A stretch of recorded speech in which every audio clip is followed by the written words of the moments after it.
então vamos apresentar então o nosso primeiro convidado de hoje e temos connosco aqui o Isidoro Roque. Olá Isidoro, bom dia. Olá, bom dia. Bem-vindo de volta outra vez ao nosso programa. Obrigado por estar aqui mais uma vez connosco. Obrigado nós. Para falar de algo que você já está envolvido já há bastante tempo, né? Na Fairlap, mas já não me lembro há quanto tempo é que você está nestas andanças. Na Fairlap desde 2009. 2009, já lá vão uns bons aninhos, não é? Já lá vão uns aninhos grandes. E está na altura de dizer adeus, porque Eu sabia que você queria começar logo por aí. Mas há pronto. malta que precisa de assumir isto. Vão ter que haver eleições, finais de janeiro, princípio de fevereiro, por todos os motivos e mais alguns, porque as eleições são anuais, primeiro que tudo, e depois porque eu vou dizer adeus mesmo, se tudo correr bem, o miúdo acaba este ano o secundário, portanto... Pois já não faz tanto sentido. Não faz Mas essa é que era a sentido. questão que o Isidoro nos tinha dito, não é? Que, de Exato. facto, não estando o seu filho no secundário, você não sentia, ou sentia-se deslocado no sentido de estar você a representar os pais Não que faz têm os filhos sentido, nem é ainda lá, possível não é? à luz da lei, não é? Quer dizer, agora só quando tiver netos, por exemplo. Não é? Nessa altura. Mas ainda falta. Federação Regional de Lisboa das Associações dos Avós. Sim, mas criar outra. quem pode fazer parte das associações de pais são também os Encarregados, encarregados da exato, educação. sim, E sim. hoje é uma das questões que acontece muito e talvez cada vez mais. Acabam por ser os avós os encarregados da educação, porque, Pois. como falávamos no outro dia, os pais trabalham tanto, têm horários tão prolongados ou moram tão longe de casa, trabalham tão longe de casa, que acabam de passar montanhas de horas fora da sua zona de residência. Alguns veem os filhos, que já eles estão a dormir e despedem-se deles e ainda eles estão a dormir, não é? E isto acontece. Isso é grave. É grave, mas sociedade atual, acontece. E também da outra vez começámos a falar um bocado nisto, quando falamos da nossa luta em relação à educação, temos que falar também no aspecto social e nas leis que são feitas para a proteção das famílias, não é? Porque uma pessoa que trabalha, que entra às 8 da manhã, que mora na Pontinha, por exemplo, e entra às 8 da manhã na Expo, não é? Epá, não faço ideia a que horas é que se tem que levantar para estar às 8 da manhã lá e a que horas é que chega a casa, por exemplo. Mas você está a dar um exemplo, sabe que eu morei em Odivelas e trabalhava na Expo. Isto nos anos 90. E eu nem digo, eram cerca de 15 km, mais ou menos, pelo túnel do Grilo, que se fazia aquilo. E eu demorava tanto tempo a fazer esse percurso como se viesse, por exemplo, de Leiria a Lisboa. Era mesmo, portanto... Quem vai de carro e entra às 8, eu sei isso porque a minha mulher trabalha nos Olivais e mora em Odivelas, não é? Mas agora está um bocadinho melhor. Quem for de carro, a coisa ainda se compõe mais ou menos. Agora, quem vai de transportes públicos, não há o transporte público direto de Odivelas para a Expo, para a zona da Expo, por exemplo. Não é? Leva à volta de 2 horas, se calhar por baixo. Metro, tenho que trocar carradas vezes, não é? Exatamente. Portanto, não é fácil. Mas isto a propósito do que é necessário fazer-se para facilitar a vida às pessoas. Toda a gente nos diz, os pais têm que estar mais próximos dos filhos, têm que dar mais atenção, têm que acompanhar mais. A questão é como. Cada vez mais como. Cada vez mais as pessoas trabalham mais. Parece mentira, não é? Quando reduzimos o horário de trabalho e a luta é pelas 35 horas e por aí fora. Mas as pessoas acabam por trabalhar mais, porque depois... Também, se calhar, eu não estou a ver como é que uma pessoa consegue viver com 580 euros por mês. Isto é um exemplo. Portanto, com 580 euros por mês tem que ter mais do que um emprego para conseguir ter uma vida aceitável, mas depois também não tem vida, não é? Porque passa a vida a trabalhar. Portanto, quando eu no outro dia dizia que o que nós fazemos essencialmente é política, é isto mesmo que nós fazemos e as lutas passam um bocado por aqui, pelas condições que são dadas às famílias para poderem acompanhar os filhos e depois, essencialmente, pela escola dos nossos filhos. Isso é a nossa grande Isidoro, guerra. mas para além desta evidente desconexão entre uma realidade e a outra, existem plataformas, ou têm conseguido criar plataformas de entendimento? Tem havido algumas alterações, ou existe sempre aquela posição irredutível em que os pais têm pouco ou nada podem fazer? Eu costumo dizer que os pais podem fazer muito. Talvez o maior exemplo, cá em Portugal, se falarmos agora em exemplos, podemos falar em França, não é? Nos coletes amarelos. E eu não estou a falar das situações de violência, estou a falar daquilo que eles conseguiram fazer. 100 euros de aumento e coisas por aí fora. Portanto, as pessoas têm força, as pessoas têm é que ter noção da força que têm. Não é muito fácil e nós vivemos um bocado da agenda jornalística. E a agenda jornalística, por incrível que pareça, está sempre ligada à agenda política. Claro. Nós cá em Portugal, a nível do movimento associativo de pais, a coisa que deve ter dado mais barato nos últimos tempos foi as refeições escolares. E conseguiu-se que fosse notícia nacional e conseguiu-se que se resolvessem, no passado, algumas questões em relação a isso, saiu até a legislação em relação a isso.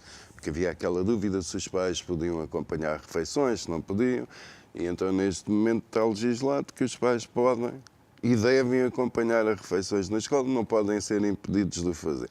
Obviamente que às vezes há quem encontre estratagemas para contornar um bocadinho isto e vocês vão assistir às refeições, mas têm que marcar antes. Ora bem, se eu marcar antes, perde logo o efeito, não é? Toda a gente sabe que eu lá vou, portanto não vale a pena. Mas pronto, há quem utilize estes estratagemas e depois nós perguntamos porquê é que fazem isto? Quando são as direções das escolas a fazerem isto? O que é que fazem? O que é que os leva a fazer isto e a obrigar as associações de pais que são existem legalmente, estão constituídas legalmente, é um direito, porque é que alguém tenta impedir que façam o seu trabalho como deve ser feito?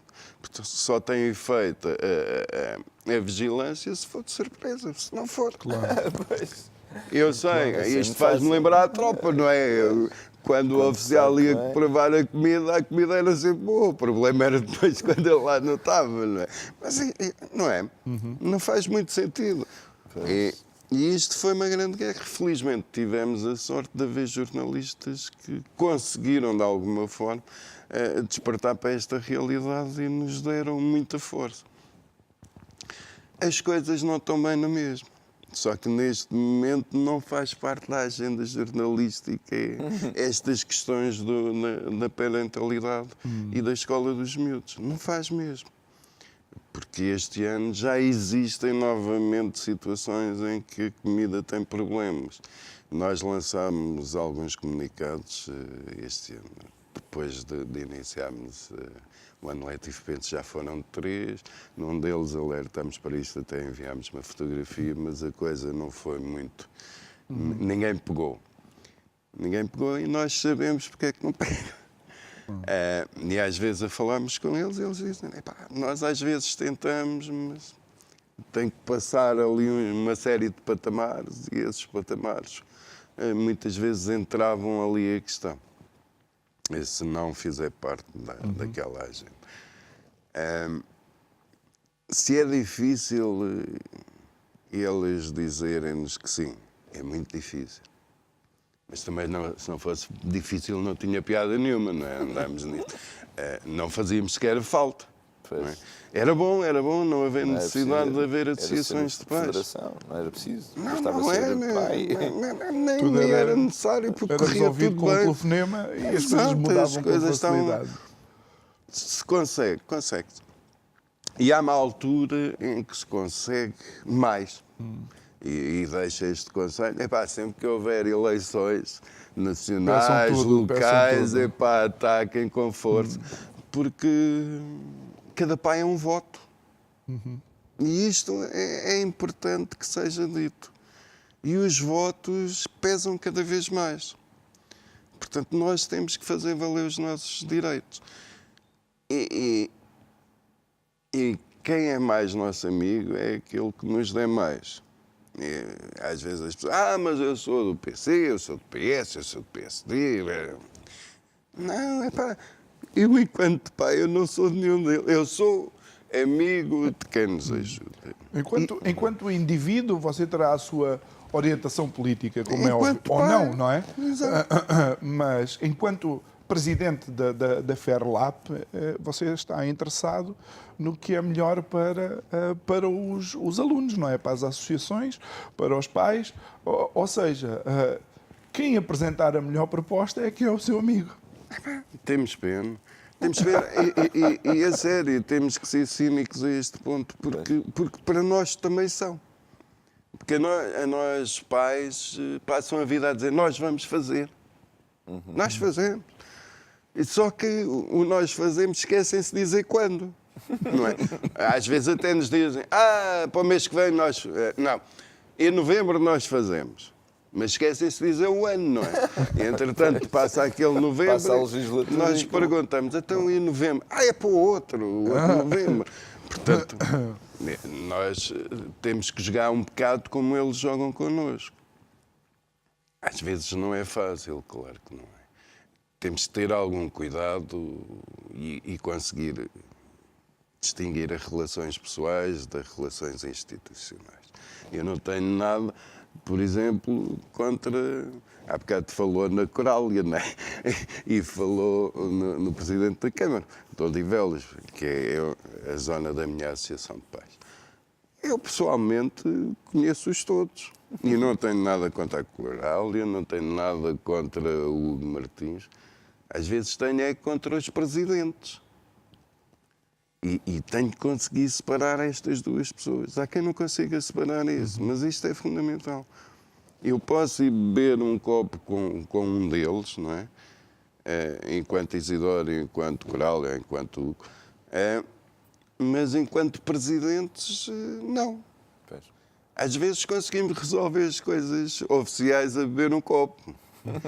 Que é uma parte interessante disto, porque nós oficialmente não podemos falar de determinadas coisas como podemos falar a beber um copo, não é? E às vezes preparam-se as coisas a beber um copo. E depois há as copo de água, negociações. porque ainda é muito cedo para outro Sim, copo sempre qualquer. água, ou um café. Um café, um café faz sempre Mas acho que é jeito. algo tão típico da cultura portuguesa, especialmente, não é? De resolver assuntos sentado à mesa, porque eu acho que há uma abertura, a pessoa está mais aberta. Eu acredito que, de facto, negociar determinadas coisas no gabinete do Presidente, onde está aquela secretária enorme, ou com todos os conselheiros lá à volta, eu penso que quando as pessoas são capazes de conversar em pé de igualdade, se calhar alcançam melhores resultados. Porque é mais fácil. E eu, às vezes, eu já passei por algumas situações enquanto Presidente da FERLAP, porque eu, às vezes, tenho que me rir. Quando um Presidente de Câmara Municipal acha que é uma pessoa muito importante, porque representa 40 ou 50 mil pessoas, há câmaras municipais deste tamanho, eu tenho que me rir porque eu represento 2.600.000, não é? E às vezes as pessoas perdem um bocado a noção disto. Eu penso que cada vez mais as pessoas têm a ideia que, por serem presidentes de uma Câmara, de uma junta de freguesia, ou um primeiro-ministro, ou um presidente da República, são reis. E que têm um poder absoluto sobre as coisas. Até os presidentes, os diretores, agora não são presidentes. Antigamente eram presidentes do Conselho Diretivo, os diretores dos agrupamentos. Alguns também pensam que são reis, mas não são.